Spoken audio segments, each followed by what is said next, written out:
grace ntabwo iyo umuntu afite grace yigishijwe nabi ubuntu yumva yuko wabura apostle mukinyesebura unafite umudamu ukabona ntacyo bishaka kumubwira kandi nawe akakubwira yuko aba muri korali ariko ukabona ari kuganira ibiganiro biganisha aho hantu kuko we bamushyizemo ibintu bivuga ngo byose byararangiye noneho njye nkamubwira nariko njyewe njye nta nubwo icyo gihe umuntu ambwiye ngo twinyesebure ntabwo njye mu mubuza n'ibintu ushobora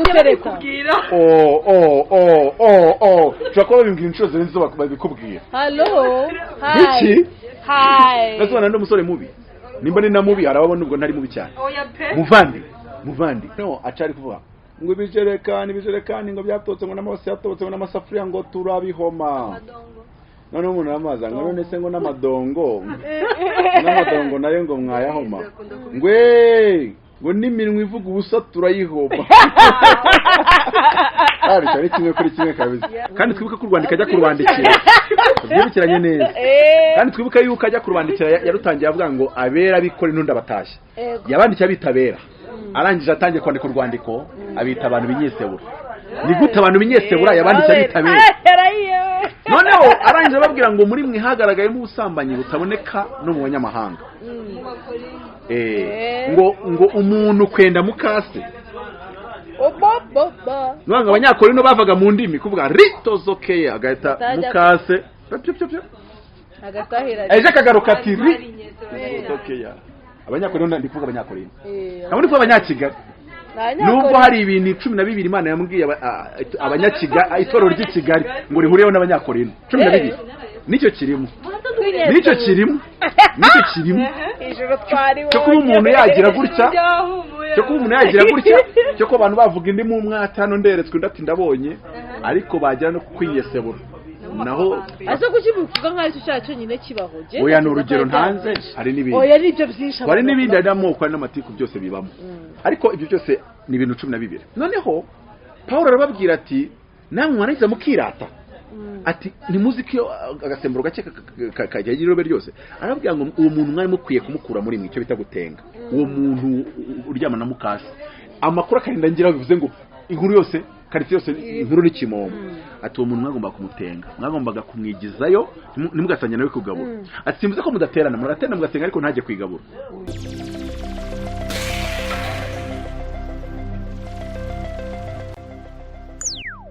bakuri TBT Rwanda the Juliet Mutamba murabona ko ndi kumwe na Giant hello hi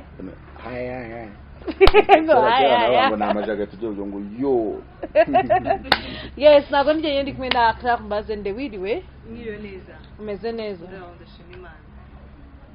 umeze mute sana turabona ni narimbonye disi anyway mbere ko natanye ikiganiro na Apotre Mutabazi mumaze kumenya no kuri TBT Rwanda tugenda tujyana ibiganiro byinshi bitandukanye by'ubwenge ubuzima busanzwe blage byose ijambo ry'Imana ni byinshi cyane ariko mbere ko dutangira ndakwibutsa yuko ukeneye ahantu heza kuza kwiyakirira gufatira amafunguro mu gitondo ya saa 7 nimugoroba ushaka gusohoka kujya akantu kokeje n'ahandi hantu wajya atari muri plus iwacu plus 250 hano Kicukiro Sonatube wajya no kuri vuba ukarebaho menu bikaba byakugeraho aho uri hose ukeneye no gukora imisatsi yawe neza wagana kuri YouTube channel ya Alice n'umwana w'umukobwa ukora imisatsi mu buryo bumwa Alice urandikamo Alice akantu kameze ngo Vigile S Hairverse bitawaziriza kutubwira ngo apostrophe yes apostrophe urujye kuvuga ngo apostrophe la apostrophe oye kubera la ya ahubwo yije kuvuga access complex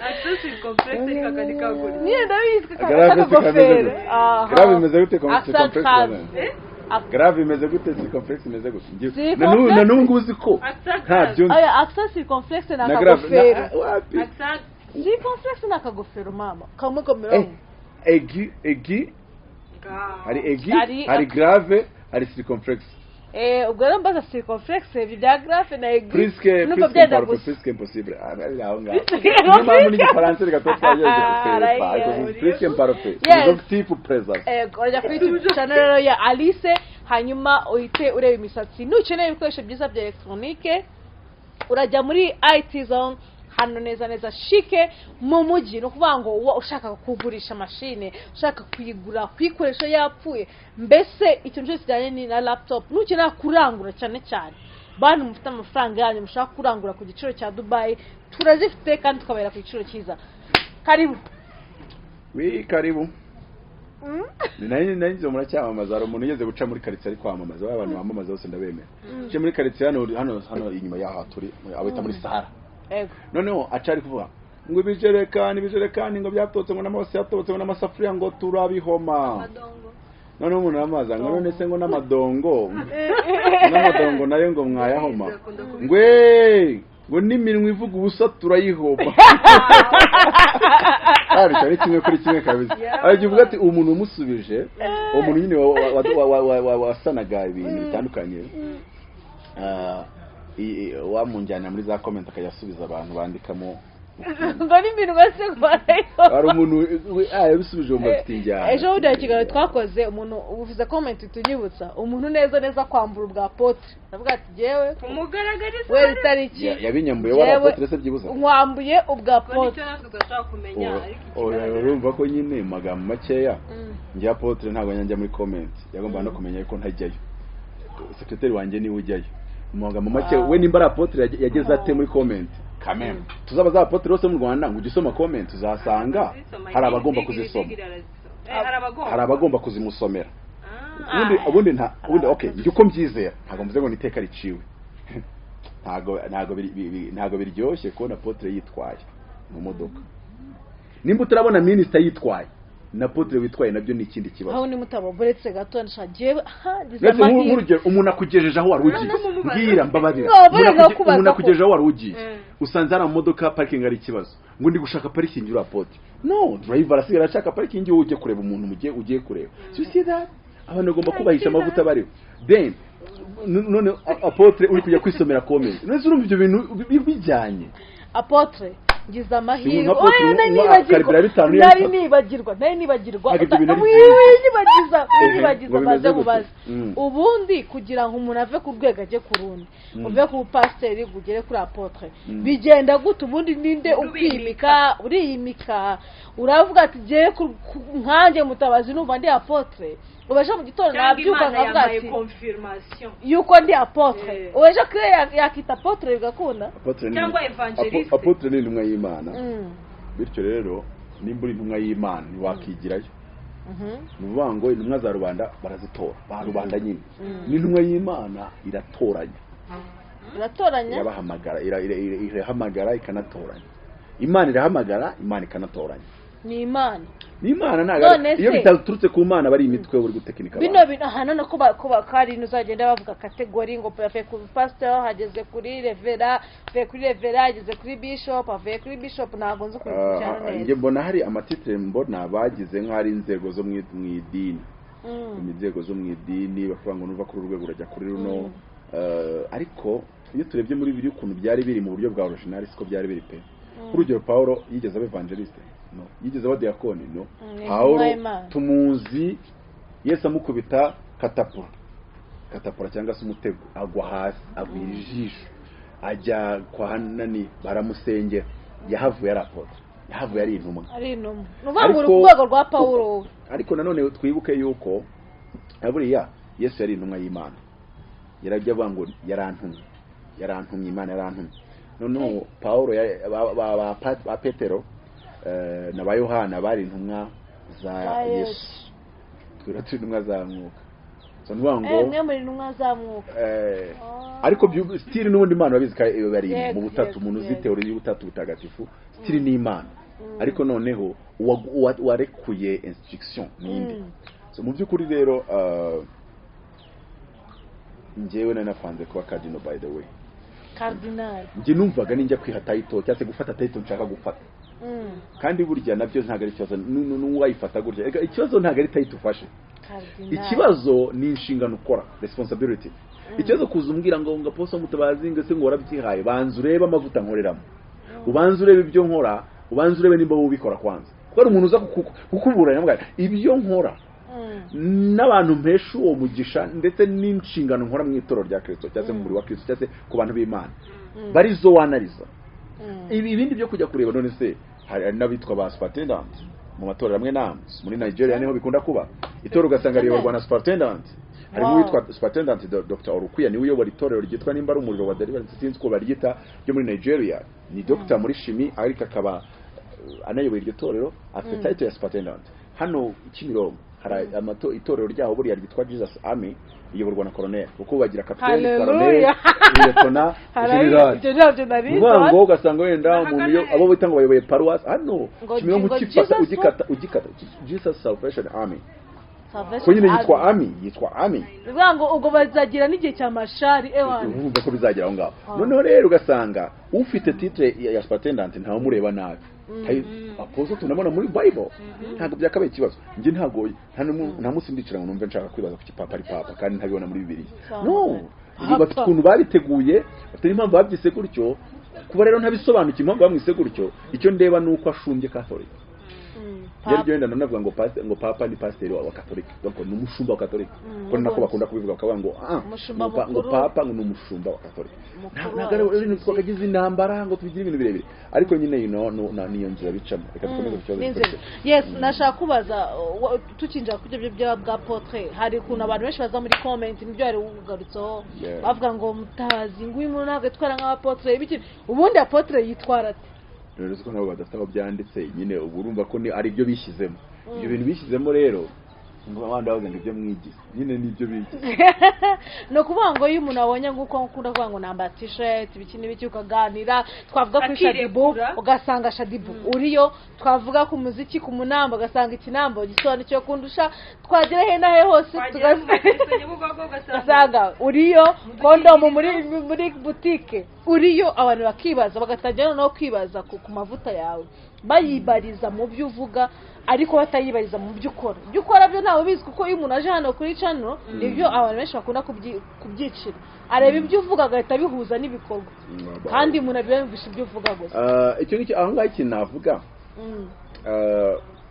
Petero bigeze bamubaza inama iramutumiza ngo kuki wagiye mu banyamahanga yari yagiye kwa Cornelio arababatiza bati kuki wabatije abantu babatari abayuda agati je naritegereje mbona ibintu turimo twarayobye agati turi mu buyobe batse gute tugusangira n'abantu b'abanyamahanga bataje ibintu byinshi cyane arabwira ati none se ko nagiye kubona nkabona abo bantu b'abanyamahanga Imana irabaha umwuka wera nk'uwo twahawe wa mwuka wera twahawe kurya twavugaga mu ndimi tuhabwa ati nabo nagiye kubona mbona bagize gutya none si ibintu nabo Imana ibaha umwuka wera icyo gihe abantu bagomba no kwitondera ibi bintu ari nabwo ubutumwa nkunda bw'abantu baretse gusenga bakigira injajwa abandi bakigira abanyamatiku abantu bananiwe gusenga basigaye barigize abanyamatiku ngo mama Gihozo ngo evangeliste Gihozo ngo atwaye umugabo bandi ngo mama Vanessa bayujije bagatwika ngo mashe muve kuri mama Charlene nzabisubiramo muve kuri evangeliste Gihozo muve kuri mama Vanessa nabari n'abakozi b'Imana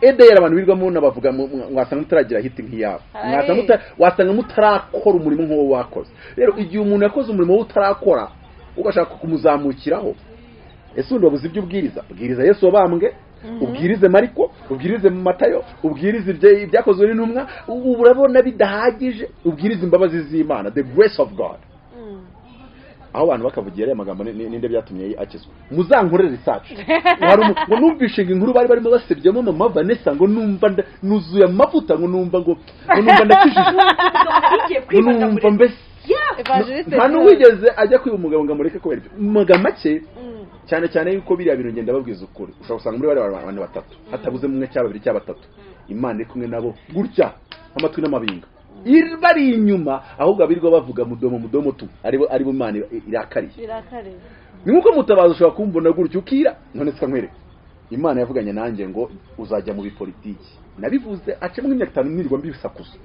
umunsi umwe yambwiye gutya rye muzabona nagiye mu bintu meze gutya na gutya umuntu yabimbonamo nguri yaratandukira atari kandi byo bikorwa n'abapotre bamwe na bamwe nagutungira utoki nguriye ukomeye bana bafite amazina manini aho nshatse kwereka yuko Imana ivugana nawe ngo kora ibi wabikora umuntu akabura kuzamukanya mu by'ukuri rero abantu mubaveho ahubwo umuntu ashake ubusabane n'Imana ahubwo umuntu ashake amavuta nimba ari umukozi w'Imana reka mbabwire nta mavuta birimo kujya hari ukavuga abakozi b'Imana utari kuvuga ibahesha umugisha kujya hari ukavuga abakozi b'Imana utari kuvuga ngo ndamuzi mwabonye cya kiganiro nabahaye umuntu ari kwanga abakozi b'Imana nabaranze yambwiye amazina ubwo rero hazagira umwe muri abo mazina ujya hariya avuge n'abapotre Mutabazi ubwo se nanjye nje hano duhangane mvuge ngo hari uwaguhaye iturongo ry'amadolari aya naya ngo urasenga ntagira igikoreka nsenze birakoreka nese ibyo nibyo turiho nituvuge Yesu kuko na Yesu bikora ariko abantu kira kintu ubwo nari nsangiye kukivuga mvuga ngo abantu bajya hariya bakambura abantu bwa poso sijuwi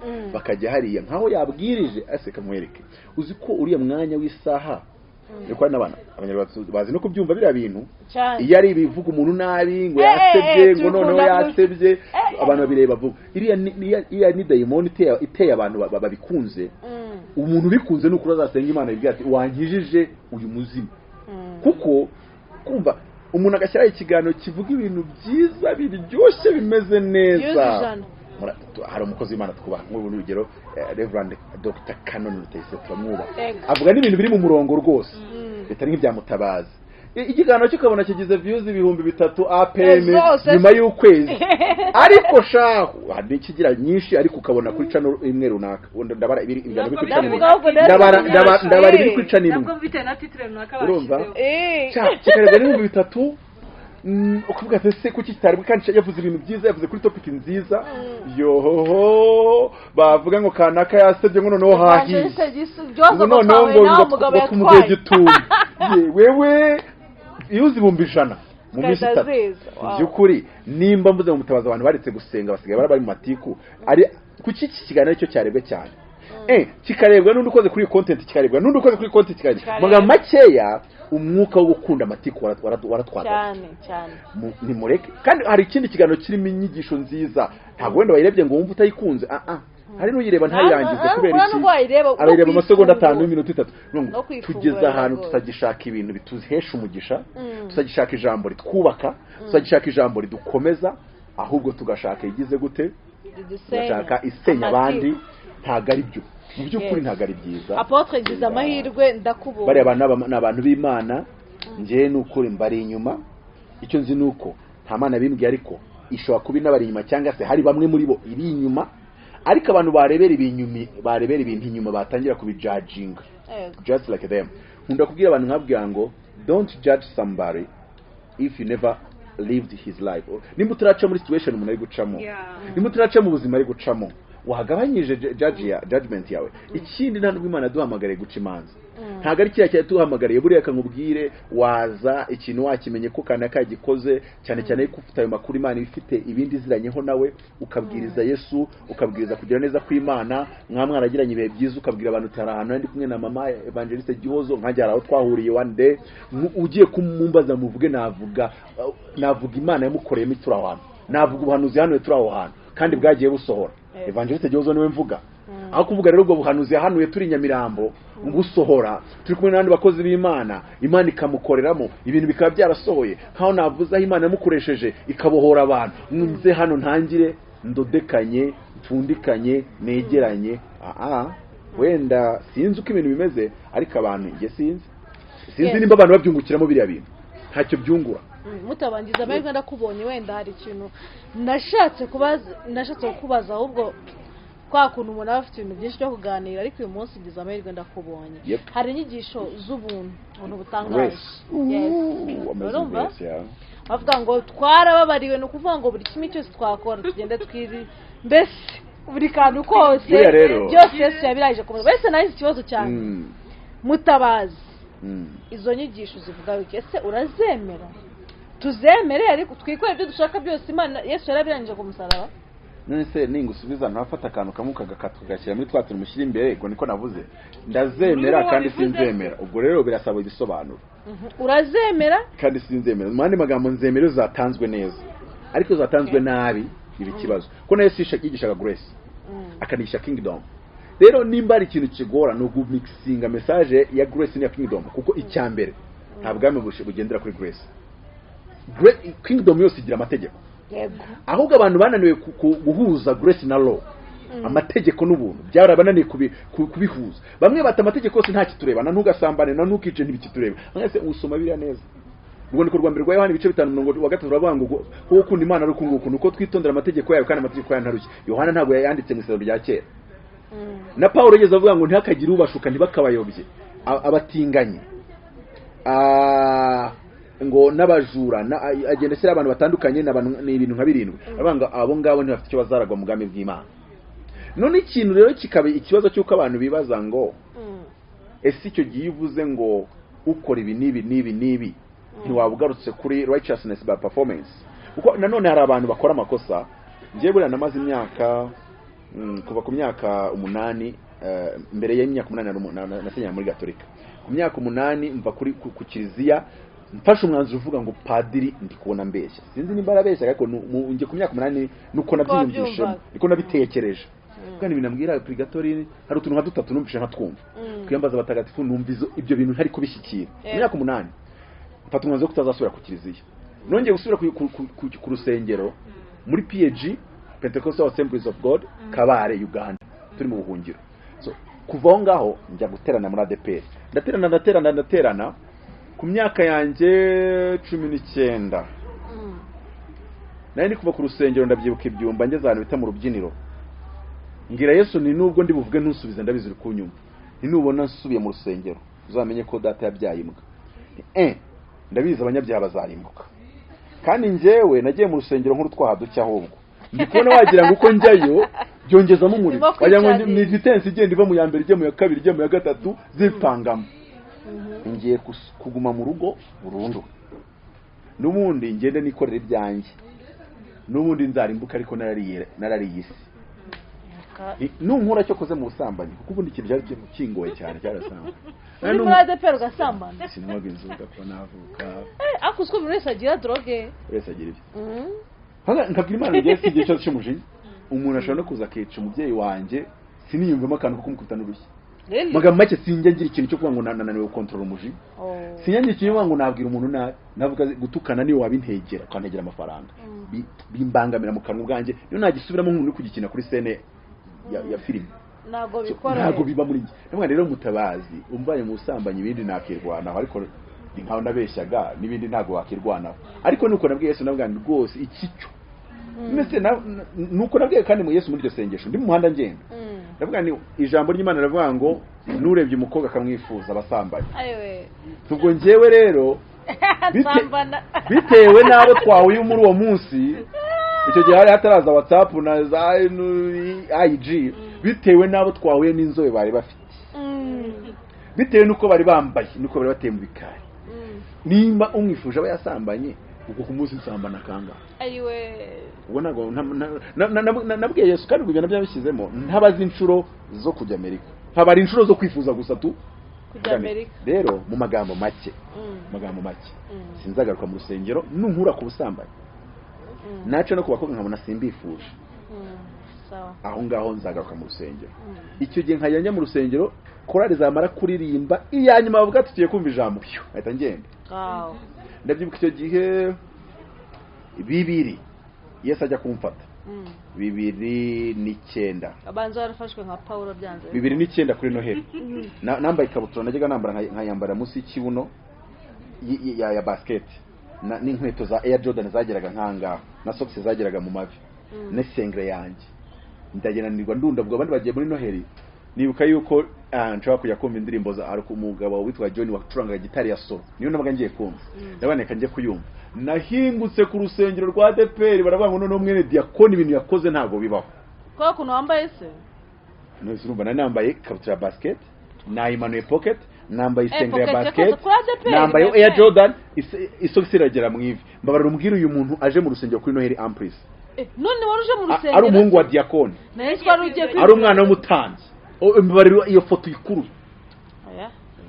oya mu rusengero kuri Noheli none 2009 utajya ni kera 2009 narengere hari n'ikindi gihe nagiye nambaye ikintu bita ikanzu ya Kisilamu. Oya gira ndashaka kujya nsobanure uganishe ku ndashaka kuvuga iki ngiki ariko nshatse kwereka uburyo abantu benshi ikosa bakora hari na benshi bajya bambwira ati wowe wabishoboye ute ko abantu benshi bagiye bavuga ngo babona mutaza atakizwa babona mutabaza atakizwa umuntu akabiganiza n'akatamfasha muzabwiriza ngo bazakizwa ya mutifa afunze umutwe afite kode hamagananirwa ntago yakizwa n'Imana impamagara kuko nakijwe Imana iti namamagara nayo bwe ninge am stubborn ntago wanshobora numvaga itanshobora noneho ikibazo cy'abantu benshi ndababwira ni amakosa mukora you want to do righteousness mushaka performing righteousness mushaka kubikora gukiranuka ntago babikora barabihabwa you receive it you don't do it noneho ubwo wamara kubihabwa ukabikora ariko stage 1 ntago bikora urabihabwa ngo stage 1 ntago nagendeye umukobwa ngo nibuze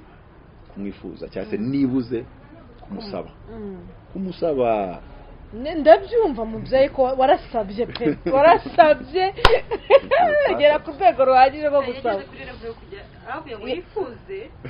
akajya kubw'inda zanyu zabananiye noneho niba ngo Yesu ni nk'uko umuntu yaba ari ikimuga Yesu yamuhagurusaga ntabwo yambwira ngo kora ngo tize ngo kinesiterapi hari abantu bashaka gukiranuka kwa kinesiterapi gukiranuka si kine gukiranuka Yesu agusanga ubumba mbori bwarakanyaraye gutya akavuga ati ndategetse ugahita burambuka manga make yagukiranuka guhabwa nk'uko mvuze ngo kurambuka you receive it instantly iyo twakiye Yesu umwami n'umukiza duhita twakira gukiranuka kw'Imana mu mwuka wacu umuntu abamo abantu batatu umwuka ubugingo cyangwa se kankoresha ijambo umwuka umutima n'umubiri nuvuga ngo mu mwuka wita wakira gukiranuka ariko mu mutima cyo twita subconscious mind muri science ntago cyo cyakatira gukiranuka kw'Imana 2 mu kintu twita umubiri mu cyo twita conscious mind muri science ntago nanone ufite gukiranuka none ukarwa bishingwe yakoze umwuka wera akavuga mu ndimi mukanya gutera kofe abantu rero ntago babasha kumenya ngo urukarwa bishingwe gutera kofe no mukiranutse kuko mu mwuka we no mukiranutse ariko muri subconscious mind mu subconscious mind aho twita mu mutima subconscious mind dufata ikintu bita mind will and emotion tukabiteranya tuba tubyaye cyo bita soul cyangwa se subconscious mind aho ngaho haba akiri mwene rukarwa bishingwe nyine aho ngaho bisaba kugira ngo yimenyereze gukiranuka kugira ngo naho hakiranuke ni nkuko iyo ufashe ikambuka yizirikira hano kugira ngo iveho uyizirikura inshuro zingana nizo wayiziritse bivuze ngo mu mwuka uri umukiranutse ariko mu mutima byanditse muri Yeremiya 13:23 haravuga ngo nkuko umunyetiyopiya atahindura ibara ry'uruhu rwe ariko wishyiramo entre parenthèse mu koroga itaraza ngo ningwe ubugondo bwayo ngo niko namwe mutashaka gukora ibyiza mwaramenye gukora ibibi nwango imbaraga cyangwa se daimoni w'umunyetiyopiya ni ukuvuga ngo we hari ikintu wamenyeye gukora warebye pornography utwo episode 500 niyo wakakira Yesu Kristo umwami n'umukiza mwuka wera gataha muri wowe in the subconscious mind niyo wahumiriza gutya mind itangira guturuna twa episode twose kuko iyo tugeze kuri subconscious mind cyangwa umutima w'umuntu turavuga ngo you cannot erase something from it you can repress it nta kintu wasibamo gusa wagisimbuza rero iyo ushaka yuko aho ngaho naho ugira gukiranuka kw'Imana bigusaba yuko ufata ibirimo ukabisimbuza ibindi ntabwo uvuga ngo ndabisiba ntabwo ngo ndasenga gutya bivamo urafata ubisimbuza ibindi kandi nabwo ubisimbuze inshuro nyinshi zishoboka donc mu make Bibiliya ibigaragaza he Dawidi yaravuze ngo nabitse ijambo ryawe mu mutima wanjye kugira ngo ntagucumuraho abantu benshi baribika mu bwonko muri mind ariko iyo rigeze mu mutima in the subconscious mind nibyo utangira kugenderaho no muri dagurugero ariko no muri Petero wa mbere igice cya 22 haravuga ngo nukorerwa mwamaze kwiyezesha imitima kumvira ukuri nuvuga ngo rero ishatse koza subconscious mind cyangwa umutima noneho bisaba kuwezesha kumvira ukuri ni ikindi jambo ry'Imana nuvuga ngo utangira no gupratika ni ijambo yabwiye Timoteyo Paulo yabwiye Timoteyo amuga ngo kwitoza k'umubiri terura icyuma esprit ibyo ngibyo ngo bigira kwitoza k'umubiri numva icyo yakoragaho kwitoza k'umubiri kugira umumaro kuri bike ibi nta nubwo byakukana dayimoni ngo ariko kwitoza kubaha Imana kubaha Imana ni ikintu kwitondera amategeko yayo ni ukora iby'ijambo ryayo rivuga twabibonye hahandi Yohana yavuze ngo kubaha Imana cyangwa se gukunda Imana nuko twitondera amategeko yayo kandi amategeko yayo ntarushye ukicyabye n'Imana cyose kineshitse aho ikibazo cy'abantu niko Bibiliya ivuga iryo jambo najyaga mvuga ni uwanyereka Yohana nkamukura nk'amatwi icyo gihe njya gusezera mu rusengero uwanyereka Yohana nkamubaza ngo niko Yoha ubu ntugasambana urabona itarusha wowe urabona itarusha ariko ntabwo nasomye neza ijambo riri hasi yavuze ngo gukunda Imana nuko kwitondera amategeko yayo ngo kandi amategeko yayo ntarushya ngo kuko anasobanura impamvu parce because ngo kuko icyabyawe n'Imana cyose kinesha isi. Ahubwo abantu benshi bashaka kwitondera amategeko y'Imana batarabyarwa n'Imana. Cyangwa se kubyarwa n'Imana kwe kuracyari mu mwuka. Kubyarwa n'Imana kwe kuracyari muri partie yitwa umwuka, ariko muri partie bita umutima, muri partie bita umubiri, ntabwo arabyarwa n'Imana. Ntabwo arakora wa Munyetiyopiya, ntabwo aramukuraho, ntabwo arashaka mukorogo y'umwuka.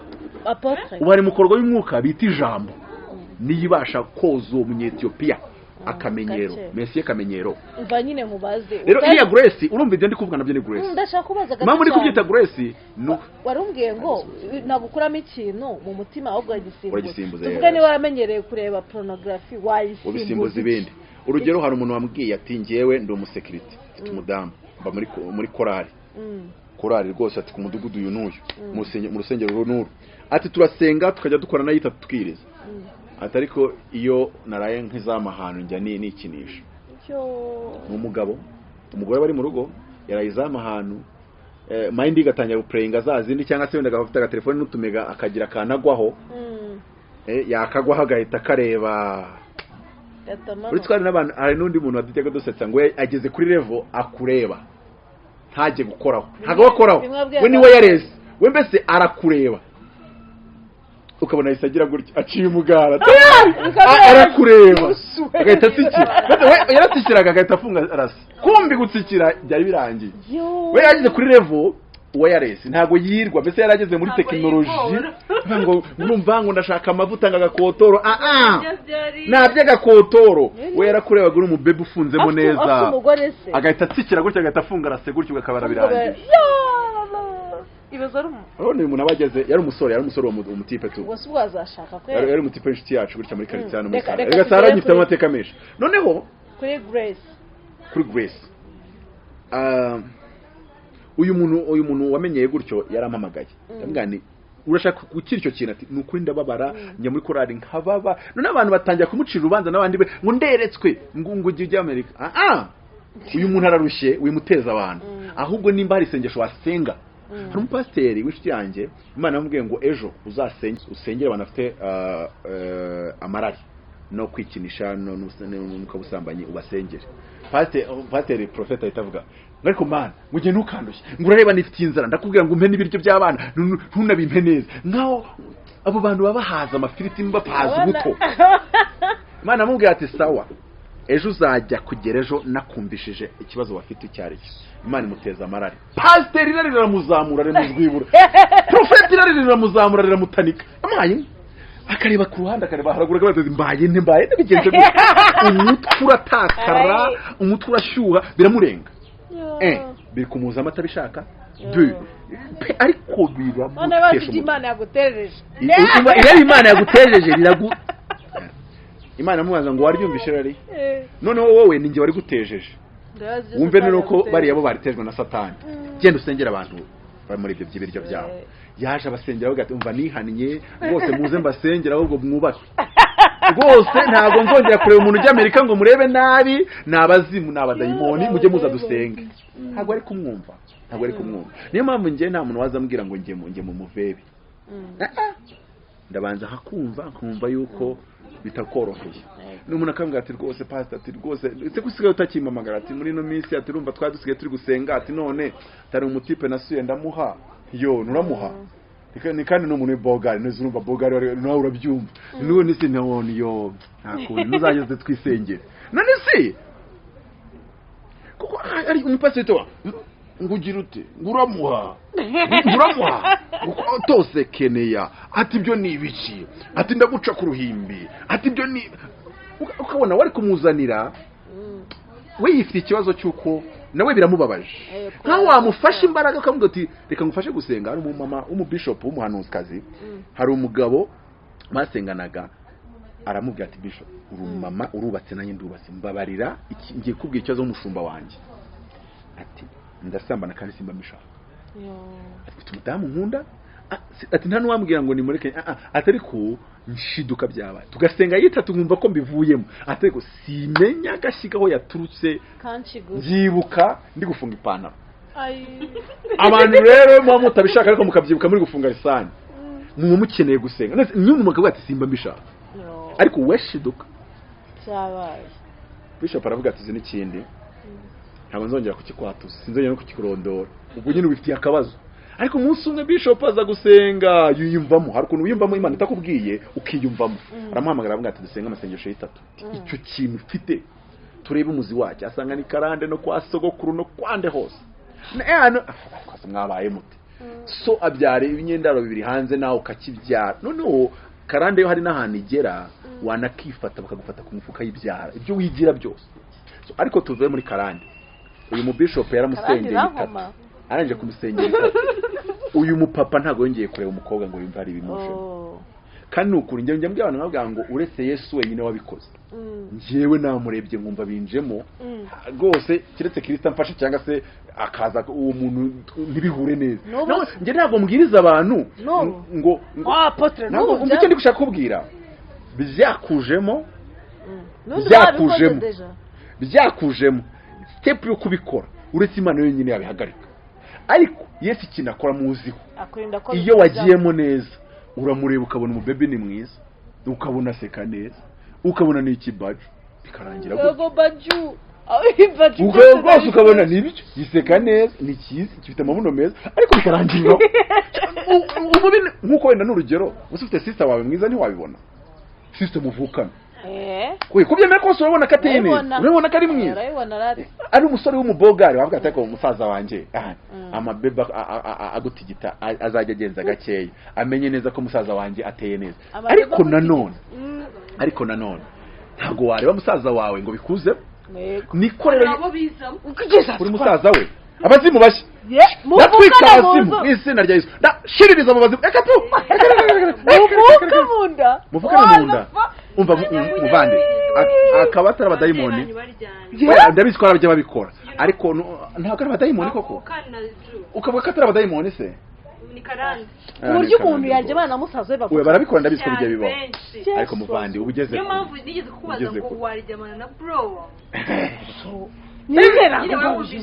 namubyara ko numva ari ibintu bibi byara byo birasanzwe wenda ko bajya bikora ko njye ntago mutwe bizana babyara bubagwe gubura akajyamana na musaza wiwe munda ariko n'ababikorana ba nyina ariko please oya tujya tubyumva ubwo n'uburwayi rwakundi satani ndetse nta muntu wabonye kuri TV anavuga ngo mama ari kuvuga ati umuhungu wanjye yari ibinini byinshi erega satani yakugezemo niyo uri droge babingana ntatandukana no burya nakagira kureza reka twikomeze tugana no kumusoza Grace rero icyo navuga kuri Grace ibyo byo birahari cyane cyane ku babyeyi b'abapapa ugasanga umukobwa wenyine akamuryohera so icyo ndi gushaka akaba ari abazimu ariko icyo nshaka kubabwira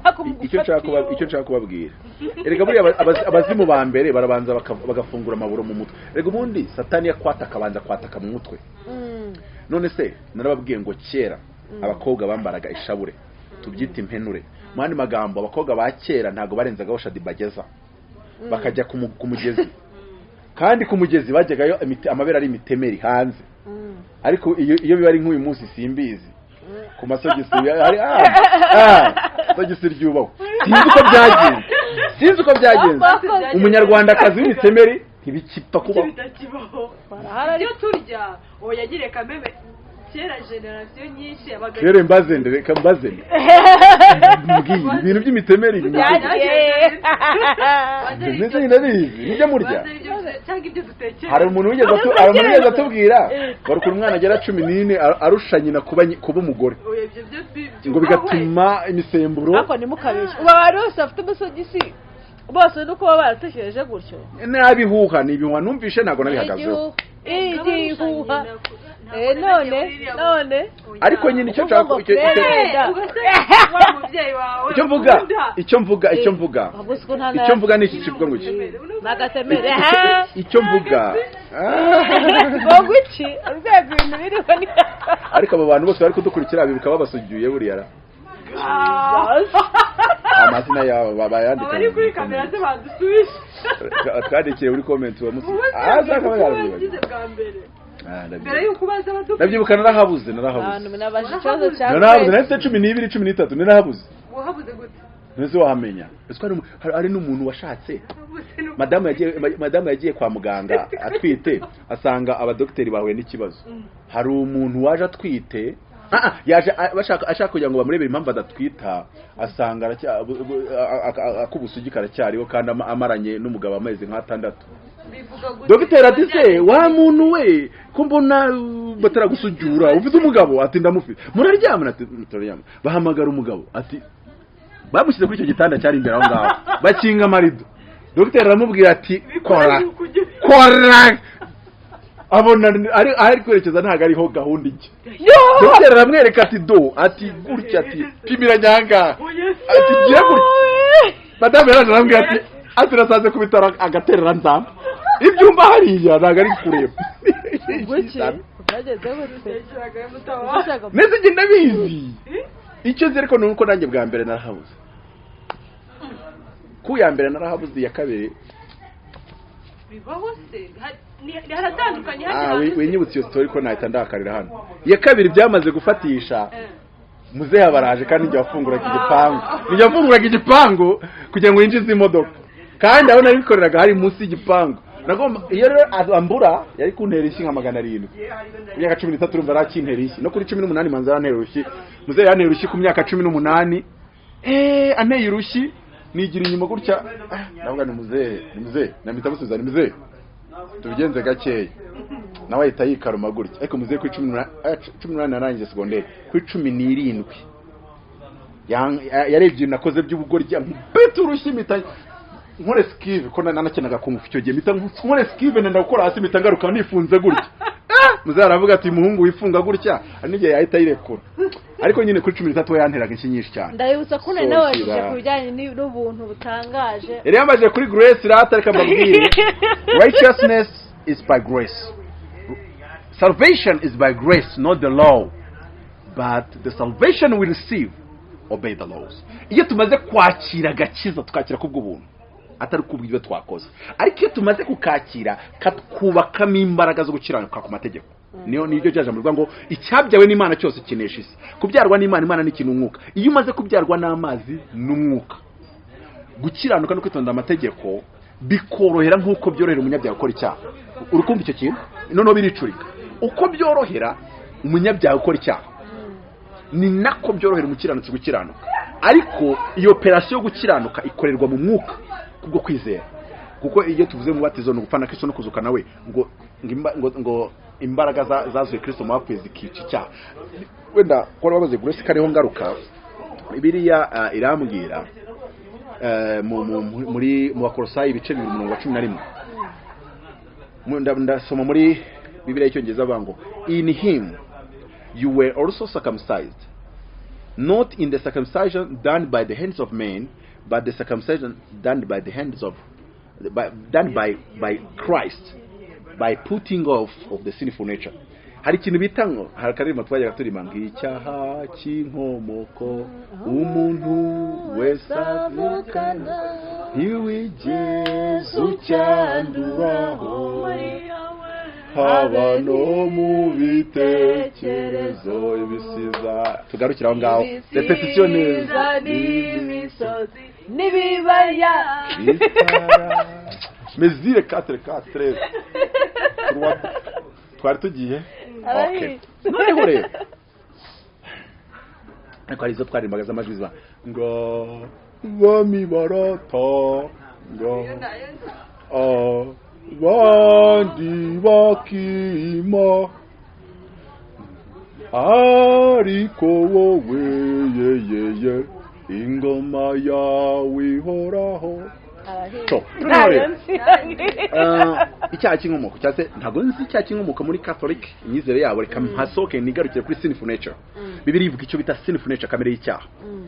Umunyabyaha ntabwo umunyabyaha ko yakoze icyaha, ko ariko turemwe tu ko niyo wakwicara ugaceceka gutya uri umunyabyaha uri kubikora in mind mu kugambirira uri gukora ibyaha ngo sinful nature. Umva ukuntu Bibiliya ivuga mu Maroma 7:5 muri Icyongereza bango ngo when your sinful nature was still active, the sinful desire was at work within you, making you want to do whatever God say no to, producing sinful deeds. Nubango icyaha ni resulta yuko ufite sinful nature. umunyabyaha ni nk'uruganda rucura ibyaha, ntukanamubuze gukora icyaha, ahubwo we muhindura umukiranutsi ubundi umubwire gukiranuka. Abantu benshi rero baba ari abanyabyaha bagashaka gukiranuka ngo bahindurire abakiranutsi. Ngo ntabwo umunyabyaha akiranuka ngo bimugire umukiranutsi, ahubwo umunyabyaha arizera bikamugira umukiranutsi, kuko ari umukiranutsi agakiranuka.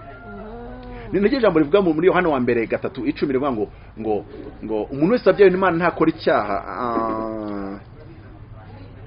Aravuga ngo umuntu wese ngo wabyawe n'Imana ngo agira urukundo kandi agakiranuka, ngo ntakora icyaha, ngo kuko imbuto yayo iguma muri we, ngo kandi ntabasha gukora ibyaha kuko yabyawe n'Imana. Ngo kubyarwa n'Imana nibyo bibanza, gukiranuka bigakurikira. Noneho hari abantu bashaka gukiranuka ngo bibahindura abana b'Imana, mbese bikamera nk'ari ibintu bashaka gupratika, ibintu bashaka gukora par performance, imbaraga zabo. Noneho njye nkabwira abantu bakambwira ati n'uwahindutse ute ko tukuzi uri mubi, tukuzi umeze gutya. Aganje narizeye, bati tubwira ikindi wakoze, narizeye, tubwira ikindi wakoze, narizeye. Nubicyananira uyu munsi ntabwo najya kukigerageza, nagenda nkizera, nagenda nkasenga. Umbwira uti hari iki ngiki, ndagenda nkasenga. Ntabwo ngenda ngo ngire ibintu nitoza nimenyereza. Kwimenyereza ni step 2, ntabwo ari step 1. So rero mu by'ukuri righteousness is by grace. Grace niyo na Yesu yigishaga grace, ariko abantu b'iyi minsi bayigisha nabi muvandi. Noneho twe tuba turi kuri za bose babireba, ayiwe winjiye muri za WhatsApp wacu udukumi tuba tuza tuvuze izo grace. Ntabwo iyo umuntu afite grace yigishijwe nabi, ubuntu yumva yuko wabura apostle mukinyesebura, unafite umudamu ukabona ntacyo bishaka kumubwira, kandi nawe akakubwira yuko aba muri korali, ariko ukabona ari kuganira ibiganiro biganisha aho hantu, kuko we bamushyizemo ibintu bivuga ngo byose byararangiye. Noneho njye nkumubwira ariko njyewe njye nta nubwo icyo gihe umuntu ambwiye ngo twinyesebure, ntabwo njye mu mubuza n'ibintu kubwira ushobora kuba babimbwira inshuro zirenze babikubwira. Hello, hi Nazona ndi umusore mubi, nimba ni na mubi arababona ubwo ntari mubi cyane. Muvandi umuntu araza akubwira ati haleluya, ataye mavuta nyibukije turi mu cyumba, ejo mu gitondo, ejo bundi ukabona azanye deal. Nyine umuntu abimbwiye ntabwo mvuga ngo yinonga na poso, mbabishyize ku ruhande. Bisore muri atira yaje atazi kuri we. Nta nubwo mubwira ngo ngo God ngo heaven. Ndakubwiza ukuri, abantu bazajya mu ijuru bamwe bafite ibyo bagirizwa n'ibyo kwinyesebura birimo. Bibiliya nabigiye gusomera. Bongeye gusobanura. Ariko simbikubwirira kugira ngo uzajye kubikora. Ntabwo ngiye kuzana kuvuga ngo nabura ijuru. Oya, ijuru ndarifite by grace. Ndarifite kuko bwo kwizera. Ariko njyewe inyota y'icyo kintu mbwira ntayimbamo. Inyota y'icyo kintu mbwira ntayimbamo. Tuzabona ijuru twese. No, arabazaribura baranagiye no mu rusengero kandi. Oya, nese ijuru. Reka bisobanure uko bigera. Simwe mu bibajije kabisobanure. Uko bikora. Tujye muri Bibiliya. Abantu nzano kuva ntera bro nta Bibiliya nzi. Bibiliya? Umva twinjire muri Bibiliya neza saa. Uko byagenda Twageze i Korino. Urwandiko rwa mbere rwabiko n'ibice 5. Paulo aravuga ngo muri irata ngariko kwirata kwanyu sikwiza. Ngo amakuru yangezeho yuko ngo muri mwasigaye harimo abantu bafite ubusambanyi butaboneka no mu banyamahanga. Bika ko abanyakorino bose bavugaga indimi. Ngo tubyibukane neza. Kandi twibuka ko urwandika ajya kurwandikira. Tubyibukiranye neza. Kandi twibuka yuko ajya kurwandikira yarutangiye avuga ngo abera bikorino ndabatashye. Yabandikira bitabera. Arangije atangiye kwandika urwandiko abita abantu binyesebura. Ni gute abantu binyesebura yabandikira bitabera. Noneho arangije babwira ngo muri mwe hagaragaye mu busambanyi butaboneka no mu banyamahanga. Ngo umuntu kwenda mukase. Nanga abanyakorino bavaga mu ndimi kuvuga ritozokeya agahita mukase. agatahira. Eje kagaruka ati ritozokeya. Abanyakorino ndi kuvuga abanyakorino. Nabo ndi kuvuga abanyakigali. Nubwo hari ibintu 12 Imana yambwiye abanyakigali itorero ry'Ikigali ngo rihuriyeho n'abanyakorino 12. Nicyo kirimo. Ijoro twari cyo kuba umuntu yagira gutya, cyo ko abantu bavuga indi mu mwata hano nderetswe ndati ndabonye, ariko bagira no kwinyesebura. naho ase kuki bivuga nkaho icyo cyaha cyonyine kibaho oya ni urugero ntanze hari n'ibindi oya nibyo byinshi hari n'ibindi hari n'amoko hari n'amatiku byose bibamo ariko ibyo byose ni ibintu 12 noneho Pawulo arababwira ati namwe mwarangiza mukirata ati ntimuzi ko agasemburo gake kagira irobe ryose arababwira ngo uwo muntu mwari mukwiye kumukura muri mwe icyo bita gutenga uwo muntu uryama na mukasi amakuru akarinda ngira bivuze ngo inkuru yose kariti yose inkuru n'ikimomo ati uwo muntu mwagomba kumutenga mwagombaga kumwigizayo nimugasanya nawe kugabura ati simvuze ko mudaterana muraterana mugasenga ariko ntajye kwigabura noneho Pawulo arababwira ngo umunsi umwe nari nteranye namwe mu mutima cyangwa icyo twiza guterana mu mwuka ngo ndangije guterana namwe mu mutima ngo mpabwa ubutware na Kristo bwo kugira ngo uwo muntu umubiri we nkwe Satani ngo ariko umwuka we uzabone Kristo ugazabaje ayo magambo abantu benshi ntago bayazi Pawulo ikintu yakoze yaramwishe ngo yarekuye autorité spirituelle hari dimension igera mu Imana ikayiguha yari umuntu yayihaye turi kumwe Imana yamubwira ngo nguhaye autorité umuntu uzatura ngapfa zapfa ariko nuba wabyatuye uri wrong nuba wabyatuye umurenganya azapfa mbikubaza Imana abantu bajye bareka kwikinaho imikino nshobora kwibwana umuntu utabishyikira akavuga ngo simbyumva ndakubwiza ukuri umukozi w'Imana akavuga ati ndekuye itegeko wasanga niyo dimension ntarayihabwa tuza umutima isi tuza reka nkiyari ntabwo ntekereza kuri kamera cameraman nawe uragiye cameraman yari yirutse nari hari abantu reka ntohereze ikiganza you see this Bishop Christian asiga akora Uganda umugore we yagiye kunda bwa mbere azamura ikiganza buriya rero abashumba niba ari n'abashumba ari kunyumva mugakinishe kuzamura ibiganza byanyu mutatekereje ku bintu mugiye kwatura yazamuye ikiganza gutya ngi bwa mbere nzamura ikiganza butike yarafunzwe mu minsi 3 nararakaye gwera uwo musi ndongera gutinisha ibyo bintu niyo wankubita ukanyirukankana n'amabuye iri butike y'umuntu araza dutukatwa n'Imana dusenga hano muri Sahara umanukiye hano rwose ntango wagenda metero zenze 200 Bishop ndamuri ikisenkani ko yari yakeneye byihutirwa amaye senkani ati andi miliyoni na 100 twabaze nzayaguha aheruka yo senkani birangira gutyo mwana muhemukeke nahise ninya ndavuga ni kumbi y'Imana yambwiye impaye ubutware bwo guhumugisha no kuvuma byari serious sinongera gukinisha ibintu nk'ibyo ubwo nikundira abantu niyo wambwira nabi ari ibyo najya natura umuvumo ku bantu bagakora comment zipfuye umuntu akakwita umwese ukorera Imana kandi warahamagaye n'Imana uvugana n'Imana ibyo ariko ntabyo nakora navuze nimba ari kubimeze uwo bishop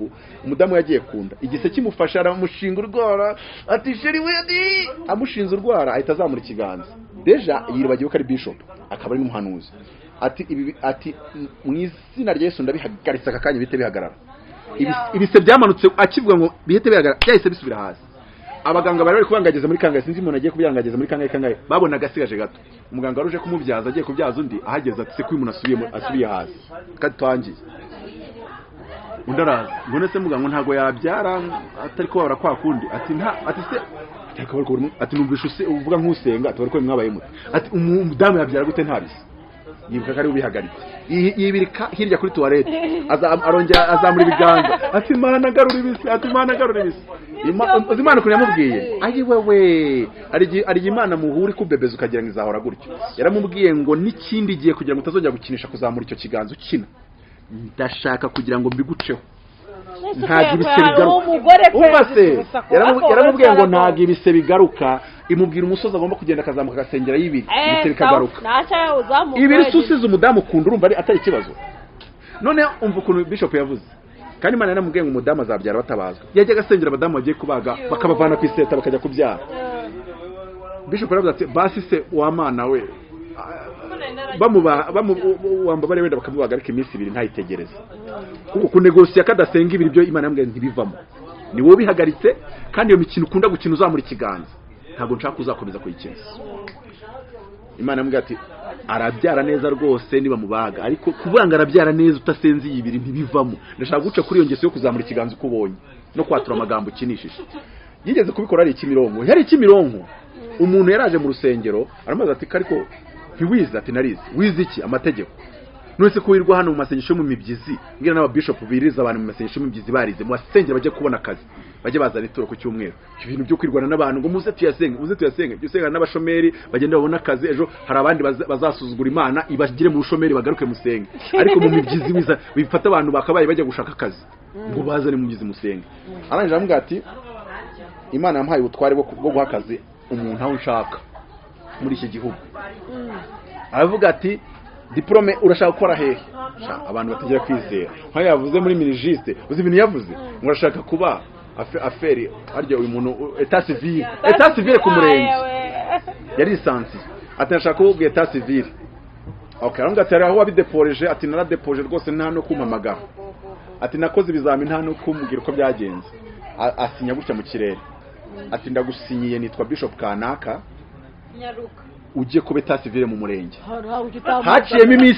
haciyemo iminsi ibiri baramuhamagara kuri dossier ya depoje kera barafashe undi sinzi uwo bafashe ibyo yigize bati ngwino uzusinye contrat etat civil mu murenge nyuma y'amezi nkangahe abahurira kera ya Kimironko uwo mugabo yarateze moto etat civil Bishop yagendaga n'amaguru ko basengeraga ari ya Nyabisindu hasi ati kuki utagarutse ngo duhamagare Imana dushime Imana ko yabikoze ariko ni nko kuvuga ngo kutagarutse uzane n'itu ko nibyo oya rwose ndabivugira byubahwe rwose noneho wawundi aramwangerega abantu biri bamasengesho n'abantu badatakazi babuze ibyo bakora ati nyuma afite imyaka ati ariko biriya bintu umuntu yabikora ati biriya ni ibintu bikora abantu babuze iyo bajya ati rwose ati nimukabere kuri ati rwose namwe ntimugakabye abivuga mu buryo meze nko kwiyemera abivuga mu buryo bumeze nko kwihenura kandi umukozi w'Imana niwe wamuhaye akazi yaramubwiye ati mbahagarara gato mubwire ati kuramo kasike mubwire akuramo kasike ati mbwira vane ati mfite gahunda nyinshi ku kazi aramubwira ati ninjye waguhaye akazi ngiye kukwirukana asinya mu kirere undi aravuga ati abwira motari ati tugende zira n'inzengere z'abarakoreza azanyate niwe wansinyishe ko ako nawe nagusinyira yageze muri ofisi nagusinyira akakwirukana umva yageze muri ofisi asanga ibaruwa imubwira ngo uzaze gukorera muri zone reprise itanga imfunguzo iyo baruwa nimba yaranditswe ryari ntubimbaze mbaze ntumbaze ngo yanditswe ryari noneho Bishop atangira kubona ko cya kiganza azamura no muri kaburimbo bikora ariko ubwo umudamu yajyaga kubise ntiyibuka ko cya kiganza yazamuye akirukana umuntu kazi cyane ahagarika ibise mbese umaga make mu by'ukuri reka nigarukire Paulo yakoze iki Paulo yishe abo bantu binyesebura kuri ba kasi arangije ariko ngibyo abikorera kugira ngo bazabone ubugingo none se ko bari bapfuye benyesebura kuri ba mukase ubugingo bwo bakabona bate tujya muri Yakobo rero Yakobo aranditse ngo umuntu ayobywa ngakora icyaha yashutswe cyangwa se yayobejwe cyangwa se akuruwe n'ibyo ararikira bimushukashuka ngo iryo rari raritwita rikabyara ibyaha 2 ibyo byaha byamara gukura bikabyara urupfu ariko iyi rari ibyaha ibyaha nibisobanuye ko bitabyara urupfu rwavugaga n'urupfu rwo mu mwuka nuvuga ngo iyo umuntu ari umukiranutsi akabeshya kuri telefone ntago Imana itimusiba mu gitabo cy'ubugingo ariko iri rari ry'udufaranga yarafite kugira ngo abeshye iri rari yarafite rituma abeshya ribyaye icyaha iki cyaha nikimara gukura kizabyara urupfu rwo mu mwuka sasa uyu muntu aba akeneye kongera kwizera Yesu nk'umupagani mushyashya ku rutiri ndetse n'izina rye rihanagurwa mu gitabo cy'ubugingo Bibiliya bitwereka ko Imana yahanaguye amazina y'abantu b'itoro ry'Isarudi bagahanagurwa mu gitabo cy'ubugingo mu by'ukuri rero abantu ahubwo nibashaka bigisha Bibiliya nabo ubundi arije murajyariye ngo yewe ngo nimba ubeshya kuri telefone ngo ubwo si impanda none yavuga akajya mu ijuru rwose mukanarihuriramo uri mu mucira imanza none se ubundi ari ukubeshya kuri telefone guca imanza byose si icyaha reka mwereke urugero umuntu akajyariye agatwikira kuri baba mama b'Imana nubaha amavuta yabo yamara kubatwikira akabagenda akabacira imanza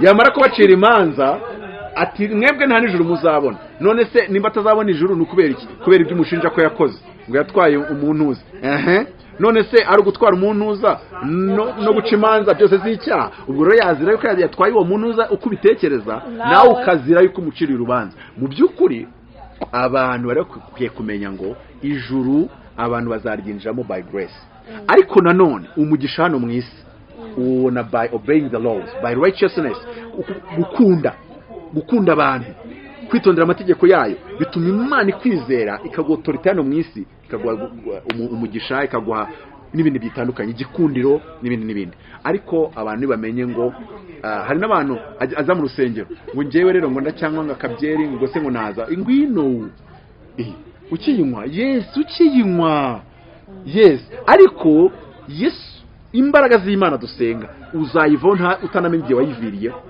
Ariko ntabwo ngutanika ngo banze uyiveho ubone kuza mu rusengero. Ngwino ukuri ntabwo Imana ibanze kubwire ngo banze uhinduke ubone kuza, nta nubwo Imana ikubwira ngo banze ureke byose. Ariko buriya akambabaza abantu babwira ngo mureke utu buriya mubo mubona hatari utuntu tutagendamo neza tutakirimo. atari umuntu wundi ukizwa neza we bibaho. Ibyo ngibyo biri byita kugera ku gihagararo cya Kristo, ukaba wamara ukwezi rwose Imana nta cyayi gushinja, uretse no mu mutima no mu migambi no kugamburira ikaba nta kigushinja. Ni urugero nguhaye urugero uvuga ngo birashoboka, ariko ni ugukura, ni urugendo, nta nubwo ari byo biba biguhesheje ijuru. Na cya gihe ugitangira urugendo wari wanditse mu gitabo cy'ubugingo, na cya gihe wari wanditse. Ndafata urugero, ndaguha hari umugabo twiganye muri theology, hari umugabo twiganye muri theology, sinde bwa yasengeraga kugira ngo atagira umuntu uhita umumenya, yari inshuti yanjye twiganye muri masters. Akijya mu rusengero gukizwa, yabaga buri ku cyumweru afite agakobwa ari butahane mu modoka kuko yari umusiribatera bakagatana kakacapa. Bari mu rusengero kimwe akagaca hejuru. Uwo mugabo uyu munsi ni profeti ufite imbaraga zidasanzwe. Uwo mugabo uyu munsi na n'uyu munsi agarashaka imodoka aracyayifite, ntago yakennye, ariko ntago akibigenderamo. Ariko ntago yanditswe mu gitabo cy'ubugingo ari uko uyu munsi atakibikora. Yanditswe mu bwo yaturaga Yesu. Ngo n'ibyandi bivuga ngo abanjye ndabazi. Ariko nanone naberetse yuko ari igihe upfa mu mwuka rigahanagurwa, ariko iyo utarapfa iyo upfuye bigenda bite. Nk'urugero iyo utarapfa mu mwuka, nk'urugero nahoze nambaye agapira k'umweru kari gafite hano akanda. Kuba ufite umwanda ni ikintu kimwe, no kuba umunyamwanda ni ikindi. Umunyamwanda we aranawisha yavuye mu rugo abona amazi ntakarabe, ariko umuntu ibyo nde bimutarukiyeho hari ukuntu bireka byamara kumukagira gutya, mbese ukabona yuko ni umwanda wakugiye ariko nturi umunyamwanda. Rero iyo tuvuze ijambo umunyabyaha atandukanye n'umuntu wakoze icyaha. Nubango umukiranutsi ashobora gukora icyaha, ariko iyo tuvuze ngo uyu muntu ni umunyabyaha biravuze ngo bimeze nkaho ari nkayo fu asonzemo, niyo fu asonzemo. Biravuga ngo agotomera ibyaha nk'ugotomera amazi.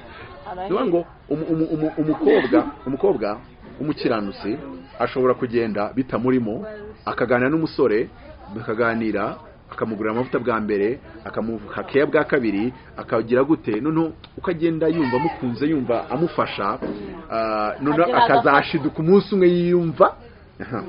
Rimwe na rimwe hari n'uwo babikora bakarinda babisoza, ariko urwana n'ubwonko, umutipe uhora amenahaye kumubona ameze nawe, ariko rero umusore agusaba ko ati nunyima ndapfa. Ntubaze byabagaho cyera ati nunyima ndapfa ndagapfubye. Umukobwa akagwa muri uwo mutego akaba ati nukuri umutipe uburyo nyitaho naba ndi umugome ndamutse, mbese akaza kwisanga yabije, ariko akarinda ajya nkuko bijya kubikora. Cya kintu bita umukwe, hagati ushyiremo igihekane, bitigeze bimubaho. Yego byakere tubyore ubushuye ubwo ngo atandukanye nawe uruvuga ngo buri munsi nakubwiye ko ari isogi njye niko mbibona. Mwakoze kubana natwe ukwepfukisha reka dusoze ariko ukwepfukisha ikintu ndakufasha. Uwo muntu atandukanye n'uvuga ngo ni buri munsi none iyo umaze gupfa urifata ukajya mu migina ukayigura, wamara kuyigura ejo ugasubirayo ukayigura, mbese ukabona ntago bikiri bya nibyo ngo bigwamo, ntabwo ngo bikugwaho, ahubwo uricara ukabigambirira, ahubwo wabibura ukumva ngo agotomera ibyango ugotomera amazi. Urabona iyo umuntu afite icyaka ashaka amazi, byari igihe nkenera amazi kandi nkumva nashaka yo kuri robine, nshaka ya Nili, nkunda amazi ya Nili, bivuze ngo mva mu nzu saa 5 z'ijoro, haba hari butike ifunguye cyangwa akabari, nkajya kugahiga mpaka bampa amazi.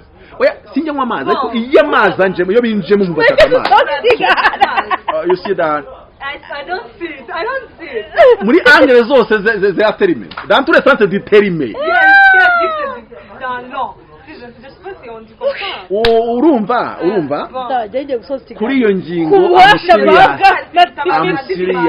I'm serious kuri iyo ngingo amazi yubahwe.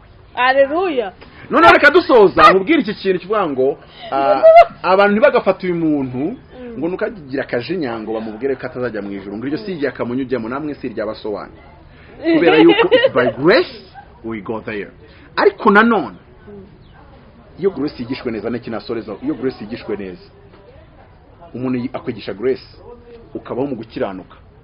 Ariko nanone iyo umuntu yigishije law amategeko ntukagire gutya warabona umwana wasize umubwiye ngo ngisede ngo ntimuzayirebe si y'abana acungugi ni nko kubwira imbwa ngo nsizemo inyama hariya ntuzirye ndaza guhemba rero ati harije wampemba ibintu by'akawunga ubwo rero nimba inyama zikingiranyemo hariya ngomba ngo sede nimba atari y'abana nushaka kuyisige hariya ariko ntubivuga kuko nubivuga uko niko n'amategeko amera. Byanditse muri Bibiliya ngo ngirari ngo nkimara kumenya amategeko ngirari ry'ibyaha ryabyukijwe. Ngo iyo umuntu mubwirije ntukagire gutya akiri umunyabyaha muri we ahubwo abikora cyane. Mu by'ukuri rero soze mbwira abantu babwire ngo ntago gukiranuka kuzanwa no kwitondera amategeko. Ntago gukiranuka ubundi mwe nawe nsoza 13 yarazibaze. Ubu rero ntago ndageze 5. Mumwe nankurikiranye nsoza 13 ariko noneho ubwo mu binkuyeho arata inyigisho za grace nizo ni nazo Yesu yigishaga ariko grace Yesu yigishaga izana gukiranuka. Ni kimwe na bino bintu bavuga ngo fire ngo amavuta ngo bitangaza iyo biturutse ku Mana bizana gukiranuka. Iyo biturutse ari ibintu biraho bihimbye n'imbaraga bajya kugura Nigeria abantu babiba imbere bakakomeza gusayisha mu byaho. Rero ari abantu mu by'ukuri rero bene data sinasoza ntabwiye abantu ngo mbabwire ngo Yesu arabakunda, Imana irabakunda. Wenda twagiye tubana na mbabwira utuntu tumeze nk'utublaga ariko Yesu arabakunda kandi Imana yo nta dini igira, ntago isengera muri rya dini ryo kwa kana kavuga ko wipana atazajyayo, nta nubwo isengera muri rya dini bavuga ko wamina atazajyayo, ntago isengera muri rya dini bavuga yuko uw'amaherena atazajyayo, nta nubwo ariyo wa dread atazajya. Nzabahanuzi benshi bafite dread kandi bakubita daimoni bakubita abazimu. So mu by'ukuri rero abantu nitugira n'isano n'Imana. Christianity is not a religion, it's a relationship. Christianity is not a religion, it's a relationship. Abantu bafitanye isano n'Imana muyikomereho, icyo nicyo gikenewe. Ntago ari imyambarire, ntago ari ibikini biki. Iyo sano mufitanye n'Imana, Imana izabamenyesha icyo mukwiye gukora mu buryo bugiye butandukanye. Mu by'ukuri rero umuntu ushaka kwakira Yesu umwami n'umukiza namubwira ngo Apotre Mutabazi bari kugira ngo mufashe kandi Mutabazi ntago kugira ngo banze ureke byeri kugira ngo kizwe nubwo nge ntazinywa no mu myizerere tutazinywa ariko ntago tukuvana mu gitabo cy'abakristo nta nubwo tugutenga n'ubukure bw'umwuka butarashyikira. Mu by'ukuri rero n'ibindi bigiye bitandukanye nuko kwinyesebura n'ubukure bw'umwuka utarashyikira ariko ni inkora akazi kanjye neza nka poso uzabugera ubwo bukure bw'umwuka. N'igihe Satani akubwira ngo se ngo bivuye ngo bwa buryohe bubiba Yesu azaga ubundi buryohe busimburwa ngubwo. We don't erase it, we replace it. Yesu nagaza wajyaga wifiningiriza ako ku mugongo wewe vayo ukigafiningiza. Leta ni gufata leta ntago ni gufata ni wawe ariko Imana ni gukavaringa. Tuzasenga tujye mu yitatu tujye mu yirindwi tujye mu imbere y'Imana twiga ijambo ry'Imana yaskwingi cyangwa se sinzi free izo free wakuraga mu myotsi Yesu agukubite free zikubye gatatu zitava mu myotsi none ujye wumva uri hayi zitatuma ujye ushaka izindi hayi biva kwa Badurama ngari ndirimo nigeze kumva ngo Badurama none wari wahemutse ngo biri inyuma ni Badurama. Mwakoze cyane kwicara Tibiti Rwanda twe twumeye na Mutabazi turagushimiye cyane kubwo ikiganiro tujyana n'ubwa mbere twajyana ikiganiro nyine kuri gahunda turi mu ijambo. Yego turi mu ijambo ubundi araje bwa ngo Mutabazi ngaraza ngo mukavuga ibishegu nizeye ko nabishegu twavuze uyu munsi mwababyeyi amazi Yesu amazi ya Nili yo kunywa. Ikibazo rero Claire afite ukuntu ateye mu bishegu nawe none se ko twavuze amazi ya Nili ibindi mwavugaga ni ibiki. Nakoze kuntumira cyambere abantu mureke kuba mu rusengero mwicira imanza ngo niba utaraba umukiranutsi nka Kristo cyangwa marayika ngo wumve ko utari umukristo nukubwiriza gutyo arakubeshya. Mfite ibyanditswe nka 700 kandi icyo si ukubivuga gushyigikira abantu bari mu byaha, ahubwo ni ukugira ngo Satani adakomeza, kuko hari igihe Satani ahita agufata avuga ngo ubwo byakunaniye gukiranuka ijana ku rindi ntuzongere nugaruka ku rusengero. Aho Satani arakubeshya ngwino mu nzu y'Imana niho uzabohokera, niho uzakira. Byose wumve ko birarangira mu kwizera, mu gusenga n'abakozi b'Imana. Ntubishakire mu mbaraga zawe. It's not by performance. Thank you.